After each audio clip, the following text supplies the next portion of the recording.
Hey, what's up, everyone? It's Jenks. Thank you for watching the past few weeks. It's been just a really cool and amazing and exciting experience being able to tell all these crazy stories. So we are responding to a bunch of different Facebook and Twitter questions just because we've gotten so many. We thought it'd be cool to do that. And I guess the first thing was just in terms of Chad. It was awesome to be able to have one of our first episodes be about a young man with autism and be able to showcase just a different side of how that way of living can be perceived, and how Chad obviously was a really funny guy. And of course you can go on YouTube or Facebook and check out how we've caught up. We've seen each other quite a few times. So I'm going to respond now to some questions from Facebook about Danielle. The first one is from Angela Quartz. Jenks, how do you know what Heavy D is doing now? Was she able to get a job? She got a job for a little bit, and then it didn't last. I keep in touch with her with the phone that I gave her, and that's like a year plan, so she'll definitely be good for some time. And I just think more than anything, Heavy D needed to know that I loved her and cared for her, and that I was always there for her. And so it wasn't a matter of me getting her a job or giving her money. I don't think she necessarily wanted that, or more importantly needed that. I think she needed a phone to know that I cared for her, and someone out there was making sure that every night she's okay and she's feeling okay, which she's definitely had her ups and downs, but definitely love Heavy D. Amy Marie said, do you have an update on Danielle? I have mixed feelings about this episode. A lot more could have been done to help this girl besides giving her a cell phone to keep in touch. That's an interesting point. I mean, a big part of the show is not trying to necessarily go and make a big difference in their lives. It's really to show what their lives are like and really give a lot of people out there a whole new outlook, so that the next time you walk by a homeless person, you'll see them maybe in a different way. So and again, I think when you say a lot more could have been done for Danielle, I don't know if I would totally agree with that. I mean, by just giving Danielle a lot of money or giving Danielle a job, I don't think she necessarily would have taken that. I think she wants to prove that she can do it on her own. And so the biggest thing that I could have done was give her a cell phone to show that I really do care, and I do. You know what I mean? Like, I am, we talk pretty much every night or text throughout the day, and I probably talk to Heavy D more than anyone else. And I think for her, it was really just a matter of showing that we love you so much, and maybe not a lot of other people do in your life, but we certainly do, and we're here for you. And it's true, I am. Like, there's just, come on. There's no question about it. It's unfortunate you felt that way. Maria Garcia said, do you feel any anger towards Heavy D's parents for behaving so nonchalant with regard to their daughter's homelessness? I have 3 children, and in my head, have put myself in the shoes of a parent who may have had to kick their kid out. In terms of her parents, I would like the video to sort of speak for itself. I think me putting any sort of commentary on that would slant the viewer's opinion. I mean, Heavy D's been on the streets for 10 years. If I were a parent, I would be running around San Francisco trying to find her, bring her back, and make sure that she's okay. But they have their own story. Her parents have their own set of issues that I don't know if it's my place to really comment on. I think that's something either that they can talk about through Facebook, or something that you have to just be able to judge on your own through the episode and through whatever extra footage we have online. So Seth Skinner, I hope I said your name right, said, excellent episode as usual. That was cool, thank you. How long did you guys stand there before you decided to call for a ride? Oh, when we were hitchhiking, gosh. It wasn't, probably a couple hours, I would say. I would venture to guess. And then what we don't show in the episode actually is that we tried again on the way back when it was pouring rain. The big problem was that, we didn't think we'd really be going on this road trip, and I wanted to make sure the episode was about what it's like to be homeless. And so to spend 2 days hitchhiking when that wasn't really part of her everyday lifestyle was a real issue for me. So I wanted to make sure that we got back to San Francisco, because that was really the world that she was living in.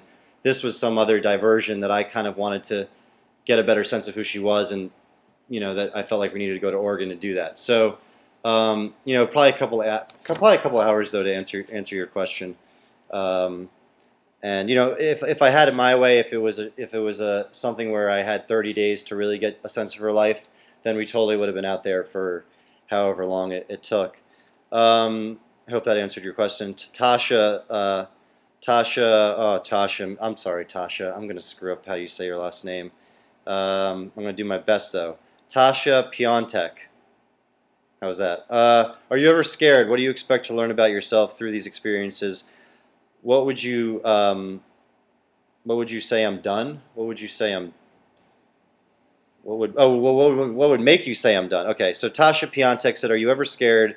What do you expect to learn about yourself through these experiences? What would make you say I'm done?" I think the only thing that would ever make me say I'm done is if I felt like we were not really telling someone's honest story. If it ever felt, you know, too produced or that the character was doing, as long as we're able to carry out the vision of who this person really is, I'm able to sleep well at night. And if we're able to tell someone's story that is never normally on television, it makes me feel a lot better. Like, we always seek out people that aren't really looking to be on TV and maybe even are apprehensive about being on TV, but have such compelling stories that I feel like they need to be on national television, and what a great opportunity to get that sort of exposure. In terms of am I ever scared? Yeah, of course. Like, when I was living with Danielle, I mean, she was tough as you know what, but I was scared. Sleeping at night, you don't know who's going to wake you up. Police could wake her up. There was one dude I remember that was drunk that woke us up. There can be rapists out. I mean, it's crazy. It's so you get really scared. And then we have an episode coming up in 2 weeks with an animal rescuer, where you'll see. It's just where our lives are on the line for hours on end, and there's guns, and it's crazy. So yeah, it's tough, and the whole thing, it's kind of like speed living. I feel like I have this weird, unique chance in my life right now as a filmmaker to just go out and just live with a poker player, live with a football star, live with an autistic kid, live with a homeless. It's like it's a unique opportunity for me as a person as well. So I always compare it to speed living. Oh, my man, Ty Jack. I hope I said your name right. Ty Jack Kalitz. I'm sorry, dude. I didn't mean to screw up your name. I'm bad with names. What was your biggest inspiration to do a documentary show like this? Man, it's like you only get so many chances in life to get a mainstream, large audience and tell the stories of people who normally would never get to showcase the hardships they've been through, and then what it took to get over those. And to do that for my generation, for people that are in my age bracket, is a unique and very special opportunity. So that's why when MTV called, I felt good about it, and I didn't. As long as we were able to carry out that unique vision, that not that unique vision, but that vision of this is what our generation stands for. That's what this show's about. That's what this show's all about. Is what this generation stands for. I think. People are probably rolling their eyes right now, like, you're crazy, man. You just got a show on MTV. You guys, great names. I'm loving this. Kalani Talaki. That's, I totally botched that. How do you get people to open up so much about their lives? Is the trick in finding the right person to follow, or would you say you're really good at making people feel comfortable? I don't know, man. I think, it's like, once you understand what this show's about, you realize the answer is yeah. You have to find people that are willing to open up and really talk about their issues and what they're feeling like in life, and will be raw and authentic, and that's a huge part of it. I don't think there's any trick. It's just being there for so long. When I'm with them nonstop, 24/7, literally almost every minute of the day, sleeping on their couch or sleeping wherever they may be, it's hard not to form a bond and really get to know them and be able to open up in the way that a lot of our subjects have opened up. So you know, there's not a trick to it, but it's just I think anytime you spend that much time with someone, it's like you really get to know who they are. Um, how many people are actually on scene when you film your episodes? I like that question from Alicia Strunk. Bet I've said every name wrong. Let's see. Well, we have 2 camera guys. We have an audio guy. We have like probably 1, 2, 3, maybe 4 to 5 producers and people that are making sure that we have release forms and that we're allowed to shoot where we're allowed to shoot, which half the time we're not. So it's not more than 10. 2 camera, audio, myself, and then 4 or 5 incredible producers who work their butt off and have a pretty thankless job. So that's what it takes to film an episode.